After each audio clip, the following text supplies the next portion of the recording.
we are going crazily fast through these tubs, which is great tonight. Little one is crashed, knocked out. If he wasn't given such a huge walk earlier, he'd be up here going, give me kisses, give me scratchies. Because my dog speaks robotically. Not sure if yours does. Okay, here we go. We have Yu-Gi-Oh! Mask and what is this? Oh, literally Yu-Gi-Oh! Lego. Some really funky stuff here, people. Let's check it out. Yu-Gi-Oh! So Yu-Gi-Oh! Here, these are the Mattel series. They did a very nice job with their action figures. It lasted quite a while. You can see up here, Series 12. Towards the end, a number of these 3-pack mini PVC figures got really difficult. I noticed that. And as usual, they got dumped at KB Toys. Look at that. 2 for $5. Isn't that crazy?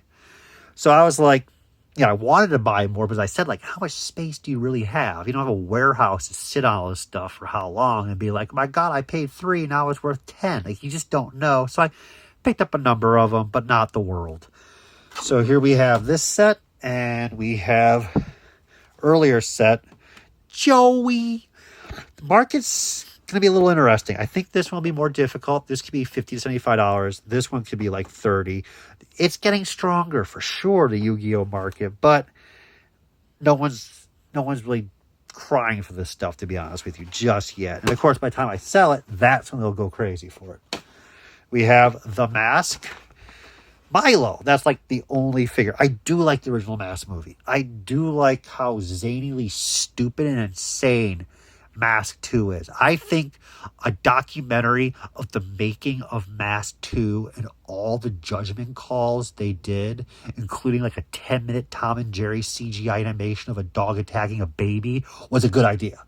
That would be the most amazing thing. It's like watching the Poltergeist movies and then realizing the making of Poltergeist movie is absolutely substantially needed to be watched after you watch the 3 movies because it's such a great. That being said, Milo is pretty cool. The toys are pretty neat and inventive to play with. Not a super fan of this stuff. I don't collect every toy line. Mask is just one of them. I've been offered some amazing Mask pre-production stuff. I just never went bananas. I ended up with a number of it too anyways. But Milo's pretty damn cool. But at this point, I can let him go. He might be $30, $35. Other people feel the same way because they want the character figures. So even Tornado Mask is a wonderful part in the movie. It's not really screaming out. This is the one they want, the Wild Wolf Mask. Milo, belly busting mask is a little odd. They just want the key characters to represent what they saw in the movie. Neat stuff though, really is. Chomping teeth. If you haven't seen the movie in a while, do rewatch it. It does hold up quite well. Let that go.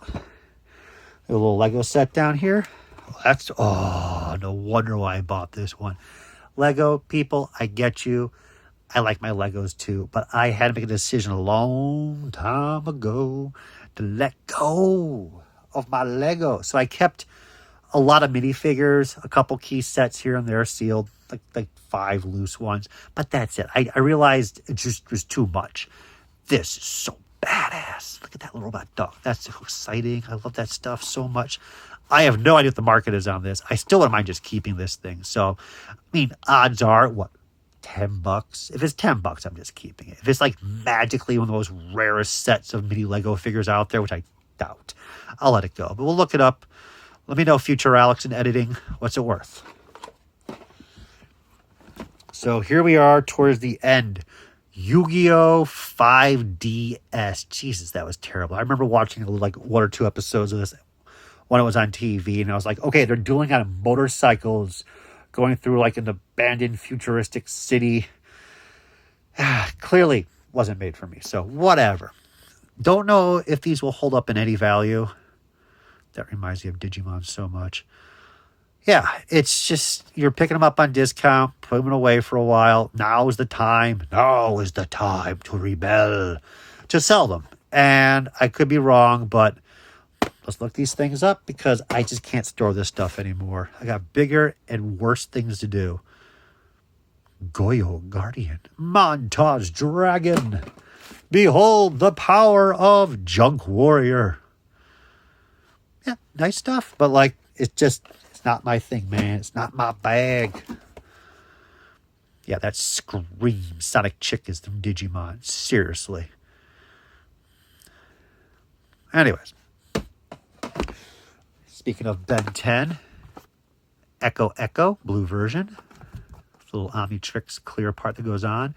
This series we already knew was a little bit more common. The repaints, I totally missed half the repaints where the Omnitrix like messes up. Those figures, I never even saw them in the store. Those are very difficult to get. No idea in the market. If the Ben 10, I wouldn't mind sitting on Ben 10 still for a little bit longer. Depends on how many boxes of stuff I have left over after we crush all these 400 videos for this playlist session. I mean, trust me, way more than this to go through. More higher quality, more vintage stuff. This was the stuff I just needs to get purged. Then we're going to go through the serious stuff. This guy just looked cool. NRG. Oh, these are weird. These are weird. I like this stuff. So these are, let me get this out of the way to get these a little bit lowered. We're going to go to the Yu-Gi-Oh! Here. So these were great. I was picking these up. Look at this. Target, $3.77. It was $15 in retail. Batteries are long dead. They did, I think, 3 of these. Yeah, 3 of those. He was on massive clearance. The box was so big. I remember they were $7 each, and there was like 12 of them at each Target. Never saw him. Is he one of the kits? I don't think so. But these guys, I'd pick up one of each at least just to have something. It was just neat stuff, and then I wanted to open it because there's a point, like, you just know playing with it would take you like half a minute and you're done. Versus like a Transformer, you just keep playing with it over and over. But it's time to let these things go. If I had a nice loose one in the collection, that'd be fine, but I don't. And it's okay. The thing's just too big. Value-wise, I mean, probably $35, $40. There's probably some interest in that. So back to these. These are a little bit fascinating. To me, I like the designs. They're creative. Okay, it wasn't working out the way I had them laid out. So these are amazing. These are from Japan.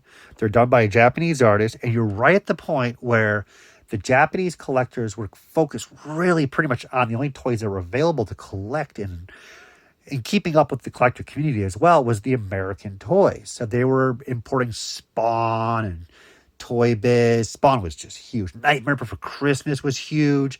There was a person that I know who would fly to Japan in the early 2000s with just Spawn, Nightmare for Christmas, and a couple other things.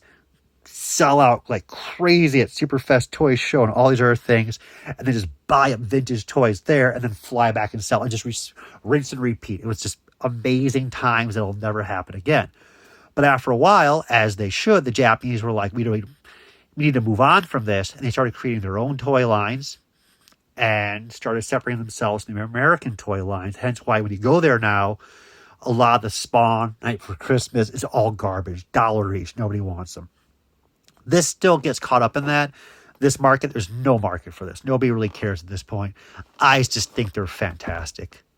I like the designs. I like the colors. They're just so strange and unique of that time. Lots of repaints, lots of recolors. Here's the Frankenstein chick. You can see a little bit of a Spawn aesthetic to it. A little McFarlane touch where they did a really nice job with paint, details, mouse brains. I mean, if I'm going to get any brains, I want mouse brains. There's the variety of 4 that they first produced. And we have the repaint. Oh, look at this. So this is the vampire chick. Rare variant, people. Look at that. Limited to 1 of 1,500. You know what the exciting part is? There probably isn't 1,500 people on this planet that actually collect this toy line. So these are probably worth about $10 each. I paid 15, probably got out for 12. I still like them. I'm going to put them aside for now, but you know, if I pop them, it'll save a lot of space. But these are of a unique time, the transitioning of toy collecting in Japan. This one's pretty cool to keep carded, though. The rest of these, most of these are just common. But I would love to be proved wrong. Trust me, I'd love to be proved wrong. And that was a quick, neat tub. And we're going to keep on rolling.